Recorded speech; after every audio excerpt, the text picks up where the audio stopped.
नमस्ते। नेपालमा नयाँ ल्यापटप किन्ने सोचमा हुनुहुन्छ?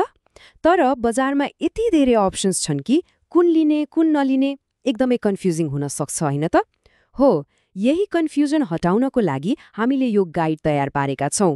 यसले सही ल्यापटप छान्न चाहिने हरेक कुरालाई एकदमै सरल भाषामा बुझाउँछ। न सुरु गरिहालौँ है त। हो, प्रश्न यही हो। ल्यापटप किन्दै हुनुहुन्छ? बजारमा हेर्नुभयो भने त सयौं मोडलहरू छन् र हरेक ब्रान्डले मेरो नै बेस्ट हो भन्छ। अब यस्तोमा आफ्नो लागि, आफ्नो कामको लागि पर्फेक्ट ल्यापटप कसरी छान्ने त? हो, यही अलमललाई क्लियर गर्नको लागि हामी यहाँ छौं। साँच्चै नेपाली ल्यापटप बजार अलिक कन्फ्युजिङै छ। कुन ब्रान्ड लिने, कति पैसा पर्छ, कहाँबाट किन्दा ठिक होला, यस्ता प्रश्नहरूले दिमाग खराब बनाइदिन्छ। तर चिन्ता नगर्नुहोस्, यो गाइडले ल्यापटप किन्ने प्रोसेसलाई एकदमै सिम्पल बनाइदिनेछ। ल, हामी यो पुरै प्रोसेसलाई 5वटा सजिलो स्टेपमा हेर्नेछौँ। पहिलो, बजेट र आफ्नो उद्देश्य के हो त्यो फिक्स गर्ने। दोस्रो, ल्यापटपभित्र के हुन्छ त्यो बुझ्ने। तेस्रो, चलाउँदाको अनुभव कस्तो हुन्छ त्यसमा ध्यान दिने। चौथो, कहाँबाट किन्दा स्मार्ट हुन्छ त्यो जान्ने। र अन्त्यमा फाइनल डिसिजन लिनुअघि के गर्ने त्यो हेर्नेछौँ। ओके, अब सुरु गरौँ पहिलो र सबैभन्दा महत्त्वपूर्ण स्टेपबाट, बजेट र उद्देश्य। हेर्नुस्, कुनै पनि ल्यापटपको मोडल हेर्नु अघि यो कुरा क्लियर हुनु एकदमै जरुरी छ। सबैभन्दा पहिलो कुरा, पैसाको। आफ्नो बजेट कति हो त्यो फिक्स गर्नुस्। यदि सामान्य प्रयोगको लागि, जस्तै विद्यार्थीहरूको लागि वा बेसिक अफिस वर्कको लागि हो भने 60 देखि 80 हजारसम्मको बजेट काफी हुन्छ। तर होइन, अलि प्रोफेसनल काम जस्तै भिडियो एडिटिङ, डिजाइनिङ वा हार्डकोर गेमिङको लागि हो भने बजेट कम्तीमा पनि 1 लाखभन्दा माथि सोच्नुपर्ने हुन्छ। अब बजेटपछि आउँछ ल्यापटप किन चाहियो, मतलब युज केस के हो। यो प्रश्नले नै कुन फिचरलाई बढी महत्त्व दिने भन्ने कुरा तय गर्छ। जस्तै यदि विद्यार्थी वा अफिसमा काम गर्नेले दिनहुँ बोकेर हिँड्नुपर्छ भने पोर्टेबिलिटी, मतलब कत्तिको हलुका छ र ब्याट्री लाइफ सबैभन्दा इम्पोर्टेन्ट भयो। तर यदि डिजाइन वा भिडियो एडिटिङको काम हो भने र्याम कति छ र स्क्रिनको क्वालिटी कस्तो छ त्यसमा फोकस गर्नुपर्छ।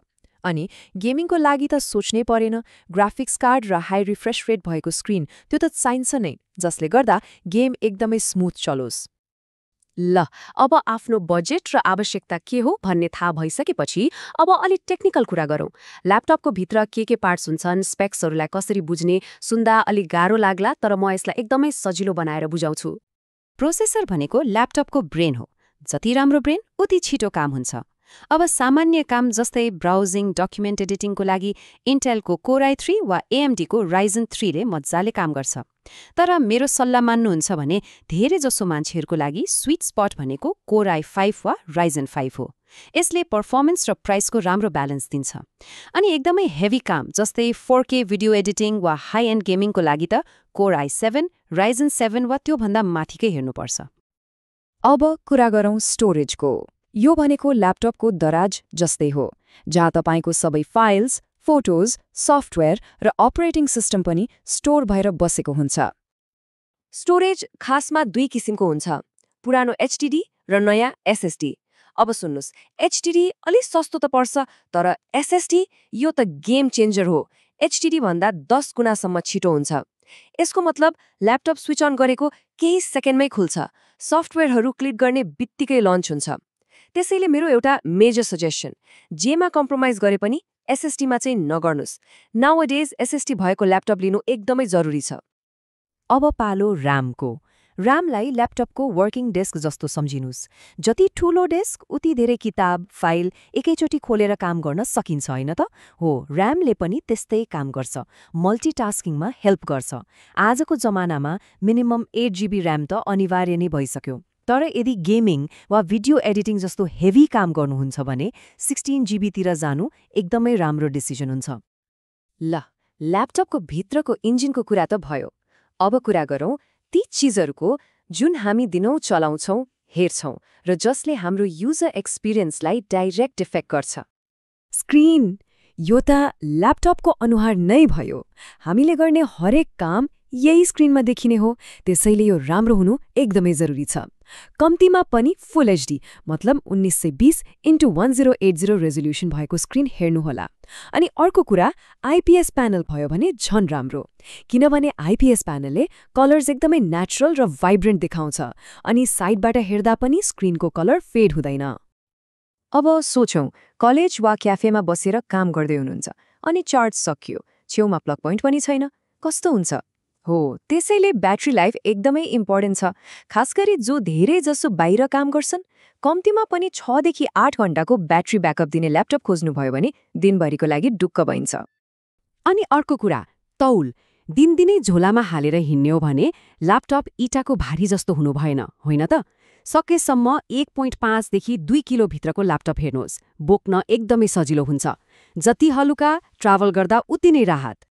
ल, अब हामीलाई कस्तो ल्यापटप चाहिने हो भन्ने लगभग थाहा भइसक्यो।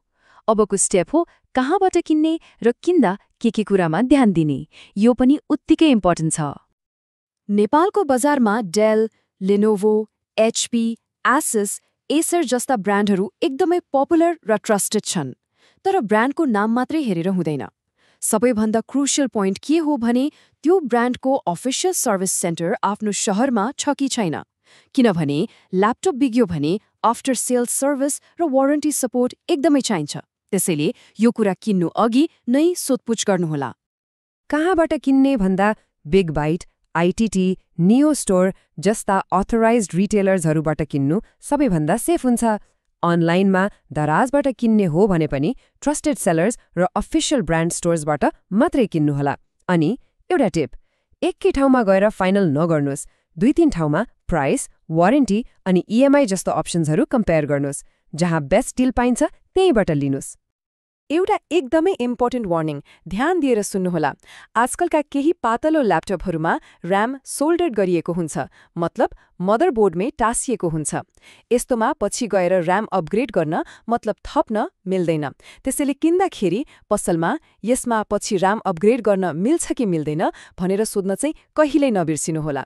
यो एकदमै क्रुशियल छ। ओके, अब हामी लगभग अन्तिम चरणमा आइपुग्यौं। ल्यापटप मन पर्यो, पैसा तिर्नै लाग्नुभयो, तर एकछिन त्यसभन्दा अगाडि एउटा फाइनल चेक पोइन्ट छ जुन एकदमै इम्पोर्टेन्ट छ। त्यो फाइनल स्टेप हो रिभ्युज हेर्ने। आफूले किन्न लागेको एक्ज्याक्ट मोडलको ह्यान्ड्स अन रिभ्यू भिडियोजहरू युट्युबमा हेर्नुहोस्। अझ नेपाली टेक रिभ्युअर्सहरूको भिडियो भेट्नुभयो भने झन् राम्रो, किनभने उहाँहरूले लोकल कन्टेक्स्टमा कुरा गर्नुहुन्छ। रियल वर्ल्ड पर्फर्मेन्स कस्तो छ, किबोर्ड कस्तो छ, हिट हुन्छ कि हुँदैन, यस्ता कुराहरू रिभ्यूबाट थाहा हुन्छ र यसले फाइनल डिसिजन लिन धेरै नै हेल्प गर्छ।